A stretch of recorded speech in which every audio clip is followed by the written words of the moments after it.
Muy buenas tardes a todos. Un gusto estar presente esta tarde para poder hablarles sobre la importancia del personal de enfermería en el control prenatal. En el simposio, la participación del profesional de enfermería comunitaria. Mi nombre es Luis Fernando Yamarrón y vamos a hablar un poquito acerca de esta importancia que es muy relevante ahora en la comunidad, ¿no? En el primer nivel de atención. Bueno, para introducir el tema, nos dice que aproximadamente el 50% de las muertes maternas podrían ser prevenidas, asumiendo que las gestantes hubiesen tenido acceso y haber recibido una atención adecuada por el personal calificado durante el embarazo, parto y puerperio. Recordemos que las organizaciones mundiales de la salud, como la OMS, la Organización Panamericana de la Salud, e incluso diversas organizaciones, artículos científicos, guías, nos mencionan que es una alta prevalencia lo que es la morimortalidad materna fetal hoy en día. Está muy dicho, está muy claro que se han creado estrategias, se han creado programas. Sin embargo, existen todavía zonas marginadas en el país en el cual no hay acceso o no hay la cobertura universal de la salud, por lo que muchas pacientes gestantes no acuden a control prenatal o incluso por tabús, incluso por creencias, no llegan al control prenatal y ocurre lo que es muertes maternas, aumento de ella, ¿no? Entonces nos dice aquí que la muerte materna constituye un grave problema de salud pública, derechos humanos, desarrollo social, equidad de género y justicia social, por lo que es un indicador significativo de la calidad de los servicios de salud y de la equidad en el acceso a los servicios de salud. Entonces es muy importante que el control prenatal, porque es muy relevante en primer nivel de atención y en cualquier nivel de atención, principalmente en la comunidad, porque somos nosotros los profesionales de la salud quienes estamos ahí para poder dar esa orientación a la paciente, esta consejería, este apoyo y esta guía durante esta etapa del embarazo, parto y puerperio. ¿Pero qué es el control prenatal?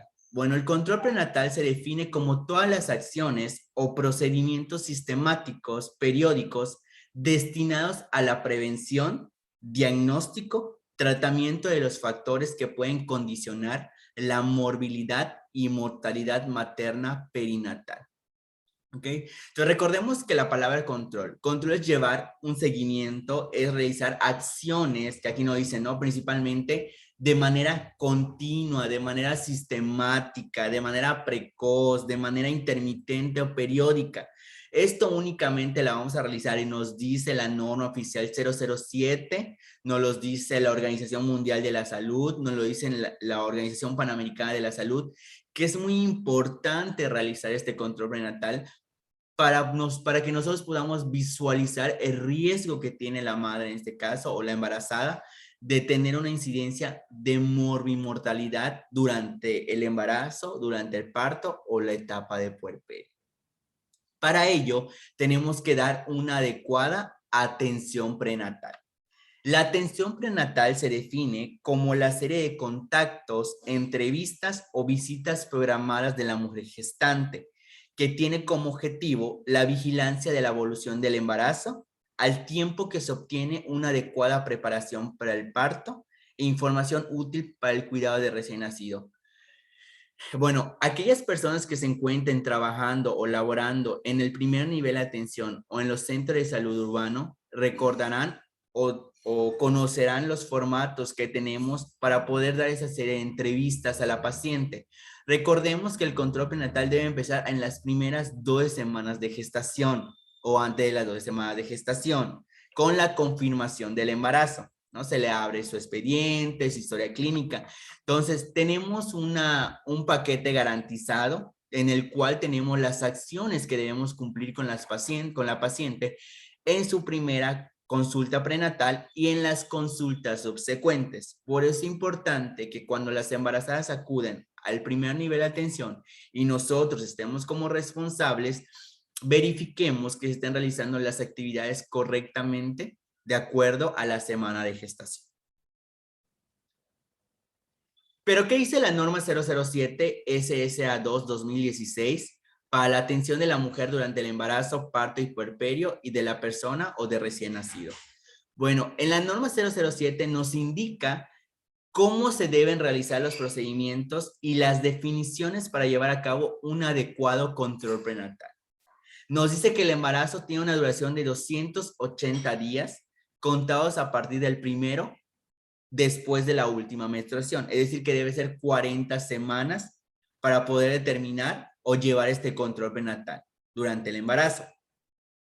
Para ello, este control o la mujer debe estar teniendo una monitorización o ser revisada periódicamente. También nos dice la norma 007 que los factores fetales durante el desarrollo intrauterino son mayores que los que se presentan durante el parto y los primeros días de vida. Si entendemos este párrafo, lo que nos quiere decir la norma oficial mexicana es que es importante la monitorización de la paciente embarazada durante el control prenatal porque hay más riesgo de muerte fetal o de morbilidad fetal durante el transcurso del embarazo que durante el parto y el puerperio. Entonces es muy importante que nosotros valoremos estas situaciones que nos dice la norma para llevar un adecuado control prenatal.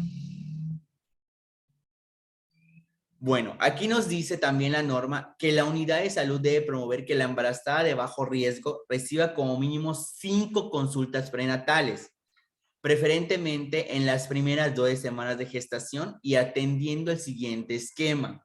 La primera consulta en las primeras 12 semanas de gestación. La segunda consulta debe de ser entre las 22 y 24 semanas de gestación. La tercera consulta entre las 27 y 29 semanas de gestación. La cuarta consulta entre las 33 y 35 semanas de gestación. Y la cuarta y última consulta es entre las 38 y 40 semanas de gestación. Si vemos bien el esquema, podemos comprender que la primera, obviamente, es cuando se confirma el embarazo, es la primera consulta que viene la paciente ya con su ultrasonido, con su prueba de embarazo, y se realiza todas las actividades que nos dice el formato de primera consulta. Ahora, la segunda, tercera, cuarta, perdón, ahí era la quinta, no la cuarta, la quinta consulta es durante todo lo que resta el embarazo. En este caso, es hasta la finalización, que es cuando ya va a entrar en el trabajo de parto la paciente y ya sabemos quién va a ser su guía, quién va a ser su apoyo y a qué hospital se va a trasladar cuando empiece el trabajo de parto. Es muy importante explicar a la paciente todas las actividades para que ella lo pueda comprender y también al familiar para que estén preparados al momento de, pues en algún caso, algún dato de alarma o cuando ya empiecen los preparativos del parto. Es recomendable que el control prenatal realice una promoción de la salud y prevención de enfermedades. Que recordemos que vamos a hablar sobre los datos de alarma, vamos a hablar a la paciente sobre la higiene dental, vamos a hablarle sobre el uso del calzado, sobre el ejercicio físico, sobre la dieta prescrita, perdón. También el seguimiento y tratamiento de enfermedades existentes. Recordemos que hay pacientes embarazadas que ya tienen diabetes o hipertensión crónica que debe llevar también un tratamiento. Entonces, es muy importante que nosotros valoremos esta situación. Detección y tratamiento oportuno de patologías, preparación al parto y los preparativos en caso de posibles complicaciones e involucrar muy importante a la pareja en los cuidados y en la enseñanza. Cada vez que la paciente acuda a un control prenatal, hay que preguntarle sobre la pareja, sobre el papá, no preguntarle dónde se encuentra, por qué no llegó con ella al control prenatal. ¿Por qué? Porque hay que acercarlo, hay que incluirlo dentro de del control prenatal, de las actividades, para que al enseñarle a la mamá, perdón, a la embarazada, también el padre entienda y comprenda las actividades para que vaya apoyando y aprendiendo antes de la etapa de parto o la etapa de puerperio.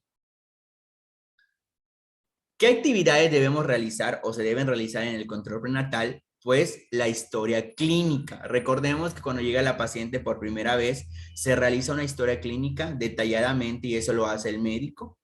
Se tiene que determinar la identificación de signos de alarma. En este caso el médico se lo dice, pero también en enfermería hay que hacer énfasis en este aspecto. Hay centros de salud, por ejemplo, aquí en Yucatán, no sé de dónde son la mayoría, pero aquí en Yucatán, por ejemplo, el centro de salud o en otros estados hay centros de salud que son marginados, es decir, se encuentran en comunidades marginadas donde a veces no hay acceso o no hay un médico de planta y solamente está el personal de enfermería. Lo mismo pasa aquí en Yucatán. Entonces es muy importante que nosotros hagamos énfasis correctamente en los signos de alarma del embarazo. Hay que registrar peso y talla durante todas las visitas de la paciente y colocarlo en su ficha de control prenatal. Valoración de riesgo obstétrico, valoración del crecimiento uterino y estado de salud del feto, eso es monitorización de la frecuencia cardíaca fetal, movimientos fetales, determinación de la glicemia, del BDRL en la primera consulta, determinación de grupo ABO y RHO, en este caso, en caso que pudiera sospechar de incompatibilidad de RH, grupo IRH, examen general de orina, detección de VIH, prescripción profiláctica de hierro y ácido fólico. Recordemos que nos dice que para que exista una preparación del embarazo, lo ideal es que el ácido fólico se tome 3 meses antes de que vaya a existir un embarazo. Aplicación del toxoide tetánico, orientación nutricional, promoción de la lactancia materna exclusiva y medidas de autocuidado de la salud. Bueno, vamos a ver un poquito acerca de ello, ¿sale? La identificación de datos de alarma en el embarazo, esto lo podemos ver en todo centro de salud. Bueno, en el Centro de Salud de Yucatán tenemos todas estas imágenes que es un poquito más rápido para explicar a la paciente. Obviamente nosotros no podemos decir a la paciente acúfenos, fosfenos, nosotros sí lo vamos a entender, ¿no? Y es lo que debemos entender, debemos comprender para poder hablarle a la paciente o hacerle comprender los datos de alarma durante el embarazo y que es importante que cuando los presente acuda rápidamente al centro de salud. Por ejemplo, si hay sangrado vaginal abundante, si la paciente sufre de algún ataque o convulsiones, si ya no refiere movimientos fetales, ¿ok? Por más de 2 horas a partir de las 28 semanas de gestación, si la paciente tiene fiebre o calentura, en este caso refiriéndonos a ella, y escalofríos, si siente dolor de cabeza, ve lucecitas o escucha zumbidos de oídos, y si nota la paciente hinchazón en la cara, en los pies, mareos o desmayos subsecuentes. Entonces, en ese caso, la paciente tiene que acudir inmediatamente al centro de salud, ¿no? Que como dice, acude de inmediato a tu unidad de salud. Y es muy importante que lo tengamos pegado en lo que es el centro de salud, en grande, en folletos, para que la paciente se pueda llevar a casa y pueda tener siempre la interpretación de lo que está sucediendo en su cuerpo, en algún dato de alarma. Pero para nosotros, obviamente, ¿qué tenemos que tener en cuenta? Pues que la paciente tenga hipertensión arterial, cefalea, acúfenos, fosfenos, edema, sangrado por vía vaginal abundante, leucorrea, orina oscura o disuria, fiebre, vómitos persistentes, ruptura de membranas prematuras, contracciones uterinas antes de tiempo, convulsiones y ausencia de movimientos fetales por más de 2 horas después de las 28 semanas de gestación, como les dije hace rato, ¿no? Entonces es muy importante que nosotros valoremos estos datos de alarma cuando la paciente llegue a las consultas prenatales para poder decirle, ¿no? ¿Has sentido esto? ¿Has tenido esto? Recordemos que son datos que nos pueden referir a algún tipo de diabetes gestacional, que nos puede determinar algún tipo de preeclampsia, ¿no? Entonces es muy importante que nosotros valoremos estos datos de alarma. Ahora, ¿cuáles son las intervenciones de enfermería que debemos realizar cuando la paciente acuda al centro de salud? Bueno, lo principal es la toma de signos vitales. Recordemos que hay que valorar a la paciente en cuanto a la tensión arterial, que debe ser de 110/80, respiración de 16 a 20 respiraciones por minuto, pulso de 60 a 80 y temperatura de 36,5. Signos vitales alterados, hay que tener muchísima percepción acerca de ello y determinar si se trata, por ejemplo, que el paciente haya venido corriendo o que esté asustada o que esté nerviosa en algún punto, puede elevar los signos vitales, pero no siempre. Entonces hay que estar muy pendiente porque si existe alguna anormalidad, hay que referirla al médico. Control de peso. Aquí en cada visita prenatal se registra el peso de la embarazada. En total, se recomienda que la embarazada debe aumentar entre 9 a 12 kilogramos durante los 9 meses de embarazo. Entonces tenemos aquí, les puse el cuadrito de las semanas, los meses y el aumento de peso. Tenemos que del primer al tercer mes puede aumentar 500 gramos de peso. Del cuarto al sexto mes, de 800 a 1500 gramos. Y del séptimo al noveno mes, de 1000 a 1500 gramos. Es que es muy importante. Hay que estar valorando cada vez que la paciente acuda. Hay que tomar el peso correctamente, ver que esté aumentando ese peso de acuerdo a la tabla, de acuerdo a las semanas, de acuerdo al mes. Porque eso nos está diciendo que un adecuado aumento de peso, un adecuado crecimiento intrauterino del feto. Es muy importante que lo valoremos y si hay alguna normalidad también hay que notificarlo al médico o en dicho caso hay que verificar qué es lo que está sucediendo si estamos solos. Y si es necesario referirla a un segundo nivel. Exploración física. ¿Es algo que nosotros podemos hacer? Sí, como que medir la altura del fondo uterino y la frecuencia cardíaca fetal en cada visita prenatal.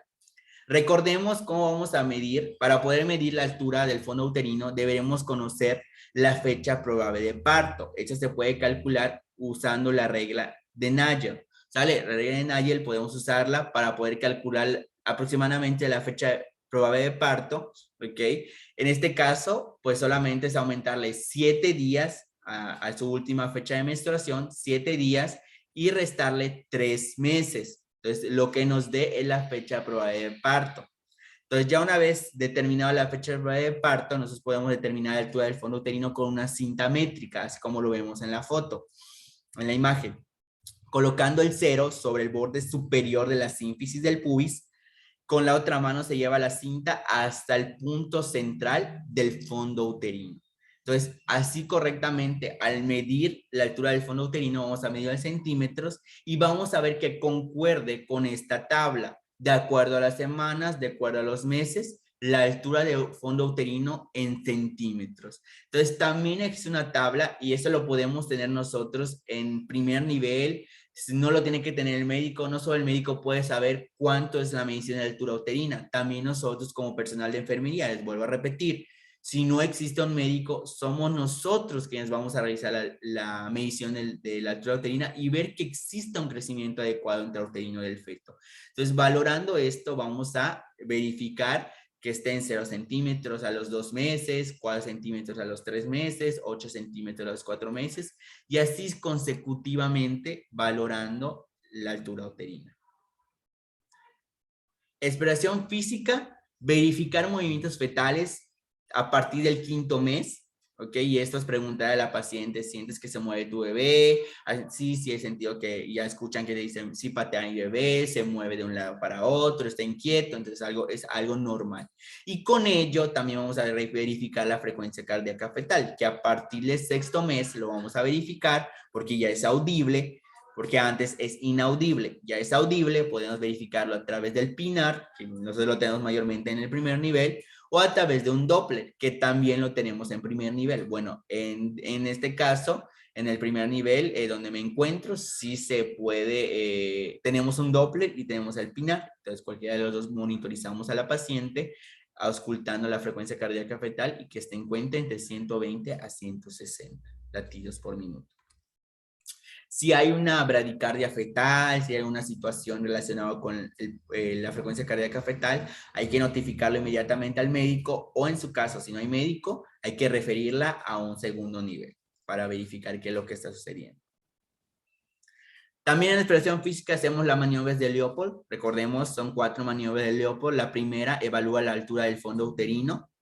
La segunda evalúa la posición fetal. Vamos a verificar cómo se encuentra el feto posicionado. Evalúa la presentación fetal y evalúa el grado de encajamiento en la cuarta maniobra. Entonces, hacemos estas maniobras del Leopold y recuerden que nos han mostrado, lo tenemos en imágenes, infografías, porque son muy importantes para determinar cómo se encuentra en las últimas visitas prenatales el bebé, si ya se encuentra encajado, se encuentra en posición podálica, se encuentra en posición se encuentra presentación transversa, ¿no? En qué posición y si es correcto para un parto normal, o en dicho caso no va a ser posible un parto normal y va a tener que ser una cesárea, ¿no? Para programarse. Es muy importante, eso lo podemos ver de primer nivel. Las maniobras de Leopold son unas maniobras de bajo costo. ¿Por qué? Porque no cuesta nada tomar nuestras manos e ir manipulando, manejando lo que es verificando la presentación, la actitud, la posición fetal y el grado de encajamiento. Entonces, es muy importante, entonces, cuando una embarazada está en primer nivel, hacer las maniobras de Leopold. Enseñanza de la dieta también. Nosotros podemos recomendar ingerir alimentos ricos en proteína, como lo dice la guía de práctica clínica, como carne de res, puerco, carnero y fuentes proteicas vegetales. Muy importante, para que haya energía, se debe dar tortilla, arroz, avenas, pan y pastas.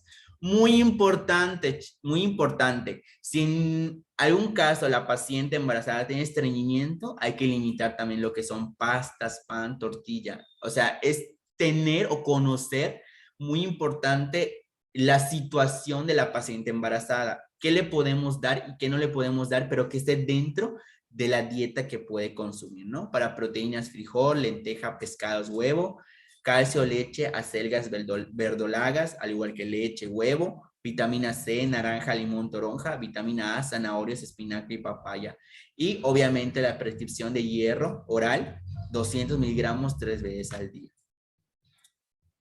Manejo de la vacunación con toxoide tetánico, aplicar por lo menos 2 dosis de la TDPA. Recordemos que la TDPA, cuando la paciente llegue a su primera consulta, cuando le abran su expediente, su historia clínica y le demos su tarjeta de control prenatal, hay que pasarla al área de vacunación. Y si estamos solo nosotros, hay que pasarla para aplicarle su primera dosis de TDPA. Y ya la segunda es a las 4 u 8 semanas posteriores de la aplicación de la primera. Ahora, es muy importante que se vaya aplicando una reactivación cada uno de los embarazos subsecuentes o cada 5 años, aunque no se embarace. Medidas higiénicas, hay que decir a la paciente embarazada que hay un baño diario, aseo dental después de cada comida, uso de ropa holgada, calzado de tacón bajo, evitar fajas o cinturones que compriman el abdomen, actividad física que no produzca fatiga, por ejemplo, caminar, trotar en algún momento, pero no con tanto esfuerzo, ¿no? 5 minutos cada día, dormir 8 horas, descansar bien, evitar consumo de bebidas alcohólicas. En el cuidado de los dientes, es aconsejable cuando venga la paciente su primera consulta, se le refiera al departamento de odontología. Bueno, no todos los centros de salud tienen el departamento de odontología. Los que tengan, pues los podemos referir. En su primera consulta es lo que vamos a hacer realmente casi la mayoría de las actividades, ¿no? Que se pudieran hacer. Aplicación de TPA, vamos a determinar BDRL, VIH, glicemia, historia clínica y referir al dentista para ver si tiene algún problema periodontal. En este caso se va a hacer una valoración y se le va a hacer recomendaciones como cepillarse después de cada comida, utilizar enjuague bucal que contenga clorhexidina o en su caso también darle flúor. Esto es para evitar la desmielinización por los episodios de vómitos que va a tener la paciente durante el embarazo. Y muy importante, utilizar cepillo dental de cerdas suaves. Bueno, como les decía, en primer nivel nosotros tenemos todo el panorama de hacer las actividades, darle una cartilla de control prenatal cada vez que la paciente acuda, hacer las actividades, verificar que se está cumpliendo, verificar más que los formatos con la paciente, que ella entienda que es un dato de alarma, que ella entienda y comprenda o sepa interpretar un dato de alarma y que sepa que debe acudir inmediatamente a su unidad de salud. Aquí como conclusión les puse, la enfermera es una fuerza en la unidad y en la comunidad que contribuye a la mejora de la calidad de los servicios preventivos que se otorgan a las embarazadas en el primer nivel de atención médica, al contar con las herramientas necesarias para identificar de manera oportuna factores de riesgo obstétrico que puedan complicar el embarazo, parto y puerperio. Recordemos que esto es muy importante. Nosotros somos quienes tenemos los conocimientos, tenemos las habilidades para determinar estos factores de riesgo en una paciente embarazada y que debemos poner mucho énfasis en que la paciente entienda todas las actividades que tiene que realizar durante el embarazo, lo que va a suceder en el parto y lo que prosigue en el puerperio, ¿no?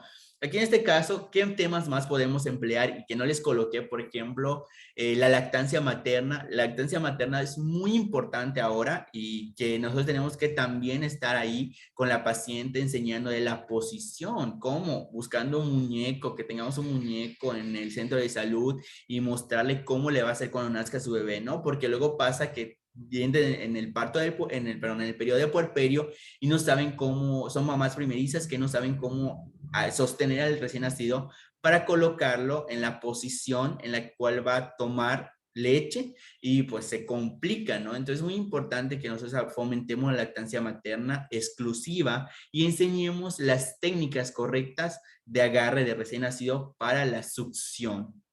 De igual manera, todo lo que es no fumar, no alcohol, el uso del cinturón de seguridad correctamente para evitar lesiones al momento de manejar. Entonces, todas esas cuestiones hay que hacer mucho énfasis en las embarazadas cada vez que estén. Recuerden que en el primer nivel de atención todos los pacientes son prioridad, pero las embarazadas requieren una minuciosa atención de nuestra parte para la identificación de estas situaciones. ¿Ok? Entonces, somos importantes, sí. El papel del personal de enfermería en la comunidad es muy importante para disminuir la mortalidad materna fetal, para evitar que estemos en un alto índice de muertes maternas en nuestro país, que ha habido, que existe porque las pacientes no acuden. ¿Qué pasaría si no acuden? Yo como personal de enfermería y ya estoy consciente de que la paciente tal está embarazada, la de mi AGEP o la de mi colonia o la de la esquina y no ha llegado a su control prenatal, es importante y es mi responsabilidad hacer una visita domiciliaria, ver qué está sucediendo. No esperar o quedarme sentado en el centro de salud a esperar que lleguen. Yo también puedo hacer visitas domiciliarias, yo puedo ir a casas a hacer esta valoración, a ver las actividades, pero hacer que ella también acuda para la evaluación médica, ¿no? Esto en caso de que estén los médicos en los centros de salud, porque muchas veces les digo, estamos solamente el personal de enfermería. Pues les agradezco muchísimo. Lamento no poder estar en la ronda de preguntas o dudas en la resolución, ya que tuve un contratiempo, pero les agradezco muchísimo y como siempre les felicito por la educación continua, por el tiempo prestado, por el tiempo de estar presentes para ir mejorando, ir continuando con su aprendizaje, ¿no? Y adquiriendo nuevos conocimientos o reforzando los conocimientos que ya tienen. Pues muchísimas gracias, fue un gusto estar esta tarde con ustedes y pues muchísimas gracias a la Vocalía Comunitaria de México. Nos vemos.